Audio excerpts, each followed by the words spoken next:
আজকের ভিডিওতে একটা বড় চমক নিয়ে এসেছি যা শুনলে আপনার মাথা ঘুরে যাবে। শুধুমাত্র 4টে সাধারণ কাগজপত্র দিয়েই আপনি এখন সহজেই ভারতের নাগরিকত্ব প্রমাণ করতে পারবেন।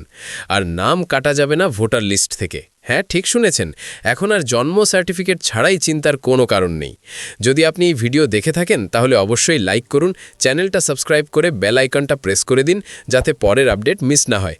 আর কমেন্টে লিখে দিন আপনি কোন রাজ্য থেকে দেখছেন। আপনার রাজ্যের নাম দেখলে আমি বুঝতে পারবো এই তথ্য কতদূর পৌঁছেছে। চলুন এবার সোজা মূল কথায় যাই। বর্তমানে দেশের বিভিন্ন অংশে স্পেশাল ইন্টেন্সিভ রিভিশন বা সংক্ষেপে এসআইআর প্রক্রিয়া চলছে, যা মূলত ভোটার লিস্টকে আরও স্বচ্ছ, সঠিক এবং নির্ভুল করার জন্য করা হচ্ছে। প্রথম দিকে এটা মাত্র কয়েকটা রাজ্যে শুরু হয়েছিল, কিন্তু এখন খবর এসেছে যে এই প্রক্রিয়া আরও বিস্তৃত হয়ে অনেকগুলো রাজ্যে ছড়িয়ে পড়বে। নির্বাচন কমিশন স্পষ্ট করে বলেছে যে এই গভীর যাচাই বাছাই শুধু নাম যোগ বা বাদ দেওয়ার জন্য নয়, বরং এর মাধ্যমে প্রকৃত ভারতীয় নাগরিক কে তা নিশ্চিত করা হবে, যাতে কোনো অযোগ্য ব্যক্তির নাম ভুল করে লিস্টে না থাকে। এই প্রক্রিয়ায় বিভিন্ন ধরনের কাগজপত্রের যাচাই করা হয়, কিন্তু সবচেয়ে বড় সমস্যা হলো অনেকের কাছে জন্ম সার্টিফিকেট নেই, বিশেষ করে যাদের জন্ম অনেক দশক আগে হয়েছে। সোশ্যাল মিডিয়ায় নানা রকম গুজব ছড়াচ্ছে যে দলিল না থাকলে নাম কেটে দেওয়া হবে বা নাগরিকত্ব চলে যাবে। কিন্তু সত্যি কথা হলো এসব থেকে অনেক দূরে। আসলে ভয় পাওয়ার কোনো কারণ নেই। যদি আপনার জন্ম 1 জুলাই 1987 আগে ভারতে হয়ে থাকে, তাহলে নাগরিকত্ব আইন 1955 অনুসারে আপনি জন্মসূত্রেই ভারতীয় নাগরিক। এটা সুপ্রিম কোর্টও স্বীকার করে। তাই নাগরিকত্ব নিয়ে কোনো ঝুঁকি নেই। শুধু একটা জিনিস প্রমাণ করতে হবে যে আপনার জন্ম সেই সময়ের আগে হয়েছে। কিন্তু সমস্যা হলো সেই সময়ে জন্ম সার্টিফিকেটের ব্যবস্থা এতটা উন্নত ছিল না। বেশিরভাগ শিশুর জন্ম বাড়িতে হতো, হাসপাতালে হলেও তাৎক্ষণিক সার্টিফিকেট দেওয়ার প্রথা ছিল না। অনেক পরিবার এটা গুরুত্বপূর্ণ মনে করেনি বা জানতই না যে ভবিষ্যতে এটা এতটা দরকার হবে। ফলে দেশের বড় অংশের মানুষের কাছে আজও জন্ম প্রমাণপত্র বা পাসপোর্ট নেই। কিন্তু চিন্তা করবেন না, এসআইআরের সময়ে জন্ম সার্টিফিকেট ছাড়াও অনেকগুলো বিকল্প দলিল আছে যা খুবই শক্তিশালী প্রমাণ হিসেবে গ্রহণ করা হয়। আজ আমি আপনাদের সেই 4টা সবচেয়ে গুরুত্বপূর্ণ এবং সহজলভ্য দলিল নিয়ে বিস্তারিত বলবো, যেগুলোর মধ্যে যে কোনো একটা থাকলেই আপনি নিশ্চিন্তে নাগরিকত্ব প্রমাণ করতে পারবেন। প্রথমত, শিক্ষাগত সার্টিফিকেট। যদি আপনি কোনোদিন স্কুল কলেজে পড়াশোনা করে থাকেন, তাহলে পঞ্চম, অষ্টম বা দশম শ্রেণীর মার্কশিট, ট্রান্সফার সার্টিফিকেট, স্কুলের অ্যাডমিশন রেজিস্টার বা কোনো শিক্ষা প্রতিষ্ঠানের রেকর্ড আপনার জন্ম তারিখ প্রমাণ করতে পারে। অনেক সময় পুরনো স্কুল থেকে ডুপ্লিকেট কপি বা রেকর্ড বের করে নেওয়া যায়। এটা খুবই নির্ভরযোগ্য প্রমাণ। যারা পড়াশোনা করেননি বা খুব কম করেছেন, তাদের জন্য দ্বিতীয় বিকল্প হলো জমি জায়গা বা সম্পত্তির কাগজপত্র, যেমন রেজিস্ট্রি, খতিয়ান, জমাবন্দি, পাট্টা, বন্টনপত্র বা পারিবারিক সম্পত্তির পুরনো রেকর্ড। যদি আপনার বাবা, দাদা বা পরদাদার নামে পুরনো দলিল থাকে, তাহলে সেটা আপনার পরিবারের দীর্ঘদিন ধরে ভারতে বসবাসের প্রমাণ হয়ে যায়। এটা অনেক শক্তিশালী।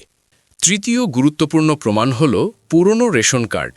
বর্তমানে ডিজিটাল বা স্মার্ট রেশন কার্ড নয়, বরং 1987, 1990 বা তার আগের দশকের সেই কাগজের রেশন কার্ড, যেখানে পরিবারের প্রধান ও সদস্যদের নাম হাতে লেখা বা টাইপ করা অবস্থায় উল্লেখ থাকত।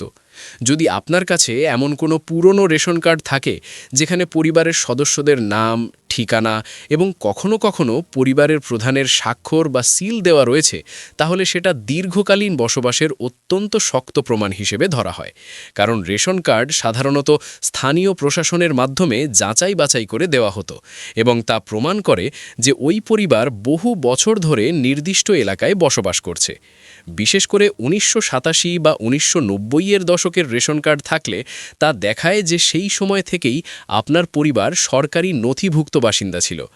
অনেক সময় পুরনো রেশন কার্ডে পরিবারের সদস্য সংখ্যা, বয়স বা সম্পর্কের উল্লেখ থাকে, যা পরবর্তীতে অন্যান্য নথির সঙ্গে মিলিয়ে দেখলে ধারাবাহিক বসবাসের একটি পরিষ্কার চিত্র তৈরি করে। চতুর্থ এবং সবচেয়ে শক্তিশালী প্রমাণ হল পুরনো ভোটার লিস্ট বা ভোটার আইডি। যদি আপনার নিজের নাম 2003 বা তার আগের কোনো ভোটার তালিকায় পাওয়া যায়, তাহলে সেটি অত্যন্ত গুরুত্বপূর্ণ দলিল, কারণ ভোটার তালিকায় নাম অন্তর্ভুক্ত হওয়ার জন্য ভারতীয় নাগরিক হওয়া এবং ন্যূনতম 18 বছর বয়স পূর্ণ করা বাধ্যতামূলক।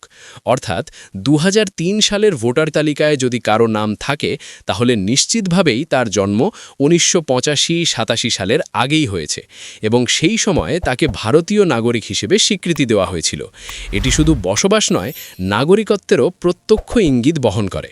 এমনকি যদি আপনার নিজের নাম নাও থাকে, কিন্তু আপনার বাবা, মা বা পরিবারের অন্য কোনো সদস্যের নাম 2003 বা তার আগের ভোটার তালিকায় থাকে, তাহলেও সেটি আপনার পক্ষে শক্ত প্রমাণ হিসেবে গণ্য হতে পারে। কারণ এটি দেখায় যে আপনার পরিবার সেই সময় থেকে ভারতে বসবাস করছে এবং আপনি সেই পরিবারের বৈধ সদস্য। পরিবার ভিত্তিক নথি প্রমাণের ক্ষেত্রে এই ধরনের দলিলগুলো পরোক্ষভাবে উত্তরাধিকার সূত্রে বসবাসের ধারাবাহিকতা প্রতিষ্ঠা করে। অনেক ক্ষেত্রে প্রশাসন পুরনো ভোটার লিস্টের কপি, নির্বাচনী অফিসের প্রত্যয়নপত্র বা সংরক্ষিত আর্কাইভ রেকর্ডকে গ্রহণযোগ্য প্রমাণ হিসেবে বিবেচনা করে। তাই কারো কাছে যদি এই ধরনের পুরনো রেশন কার্ড, ভোটার লিস্ট বা ভোটার আইডি সংরক্ষিত থাকে, তবে তা অত্যন্ত যত্নের সঙ্গে রেখে দেওয়া উচিত এবং প্রয়োজনে সত্যায়িত কপি সংগ্রহ করা বুদ্ধিমানের কাজ। কারণ সময়ের সঙ্গে সঙ্গে অনেক নথি হারিয়ে যায় বা ক্ষতিগ্রস্ত হয়, কিন্তু এই ধরনের ঐতিহাসিক নথি ভবিষ্যতে নাগরিকত্ব, বসবাস বা পরিচয় সংক্রান্ত যে কোনো যাচাইয়ে নির্ণায়ক ভূমিকা রাখতে পারে। এছাড়াও আরও কিছু গুরুত্বপূর্ণ বিকল্প আছে যেগুলো অনেক সময় মানুষের অজান্তেই ঘরে পড়ে থাকে, কিন্তু সঠিক সময় সেগুলো অত্যন্ত মূল্যবান প্রমাণ হিসাবে কাজে লাগে। যেমন পুরনো ব্যাংক পাসবুক, যেখানে অ্যাকাউন্ট খোলার তারিখ স্পষ্টভাবে উল্লেখ থাকে। সেই তারিখটি প্রমাণ করতে পারে আপনি বহু বছর ধরে একই পরিচয়ে আর্থিক লেনদেন করে আসছেন। অনেক সময় সরকারি বা বেসরকারি ব্যাংকের পুরনো স্টেটমেন্ট, ফিক্সড ডিপোজিটের কাগজ, রেকারিং ডিপোজিটের নথি কিংবা ঋণের পুরনো কাগজপত্র পরিচয় ও ঠিকানার ধারাবাহিকতা প্রমাণে সহায়ক হতে পারে। একইভাবে এলআইসির পুরনো পলিসি, জীবন বীমার দলিল, মেডিকেল ইন্স্যুরেন্সের কাগজ কিংবা প্রভিডেন্ট ফান্ড সংক্রান্ত নথি, এগুলোতে সাধারণত নাম, জন্ম তারিখ ও ঠিকানা উল্লেখ থাকে, যা দীর্ঘদিনের রেকর্ড হিসাবে গ্রহণযোগ্যতা পেতে পারে। এমনকি পোস্ট অফিসের পুরনো সেভিংস অ্যাকাউন্ট, কিষাণ বিকাশপত্র, ন্যাশনাল সেভিংস সার্টিফিকেট বা অন্য কোনো সরকারি আর্থিক স্কিমের কাগজপত্র গুরুত্বপূর্ণ সহায়ক দলিল হতে পারে। যত পুরনো দলিল, তত বেশি বিশ্বাসযোগ্যতা তৈরি হয়, কারণ এগুলো দেখায় যে আপনার তথ্য বহু বছর ধরে একই রকম রয়েছে এবং তা হঠাৎ করে তৈরি করা হয়নি। তবে এখানে একটি অত্যন্ত গুরুত্বপূর্ণ বিষয় মনে রাখতে হবে: সব দলিলে নামের বানান, জন্ম তারিখ, পিতার বা স্বামীর নাম, ঠিকানা ইত্যাদি যেন একদম একই থাকে। যদি একটি কাগজে নামের বানান একটু আলাদা হয়, অন্যটিতে সংক্ষিপ্ত রূপ ব্যবহার করা হয় বা জন্ম তারিখে অমিল থাকে, তাহলে সংশ্লিষ্ট অফিসাররা প্রশ্ন তুলতে পারেন এবং আপনার আবেদন প্রক্রিয়া বিলম্বিত হতে পারে। অনেক ক্ষেত্রে শুধু একটি অক্ষরের পার্থক্য জটিলতা তৈরি করে, তাই আগেই সব নথি মিলিয়ে দেখা অত্যন্ত প্রয়োজন। প্রয়োজনে হলফনামা বা সংশোধনের আবেদন করে বানান বা তথ্য ঠিক করে নেওয়াই ভালো। এছাড়া নথিগুলো পরিষ্কার, অক্ষত এবং পাঠযোগ্য থাকা দরকার। যদি কাগজ ছেঁড়া, দাগযুক্ত বা অস্পষ্ট হয়, তাহলে তা গ্রহণে সমস্যা হতে পারে। তাই সম্ভব হলে আগেই ফটোকপি ও স্ক্যান কপি করে রাখুন, যাতে প্রয়োজনের সময় দ্রুত জমা দেওয়া যায়। মনে রাখবেন, এখন সময় খুব কম, তাই দেরি না করে আজই আপনার ঘরে থাকা পুরনো আর্থিক ও সরকারি কাগজপত্র খুঁজে দেখুন এবং অন্তত একটি বা দুটি শক্ত প্রমাণ জোগাড় করে সুরক্ষিতভাবে রেখে দিন।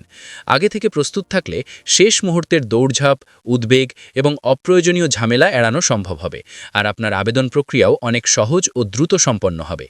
এসআইআর প্রক্রিয়া নিয়ে যত গুজব আর ভয় ছড়ানো হচ্ছে, সেগুলো থেকে দূরে থাকুন। সঠিক তথ্য আর প্রয়োজনীয় কাগজ থাকলে কোনো অফিসার আপনাকে অযথা হয়রান করতে পারবে না। এই প্রক্রিয়া আসলে ভোটার লিস্টকে আরও ভালো করার জন্য, আপনার অধিকার রক্ষা করার জন্য। যদি এই তথ্য আপনার কাজে লাগে, তাহলে ভিডিওটা লাইক করুন, শেয়ার করুন পরিবার বন্ধুদের সাথে, যাতে তারাও সচেতন হয়। আর যারা নতুন এসেছেন, তাদের অনুরোধ করছি চ্যানেল সাবস্ক্রাইব করে রাখুন। পরের ভিডিওতে আরও গুরুত্বপূর্ণ আপডেট নিয়ে আসব। সবাইকে অনেক ধন্যবাদ। ভালো থাকুন, সুস্থ থাকুন। জয় হিন্দ।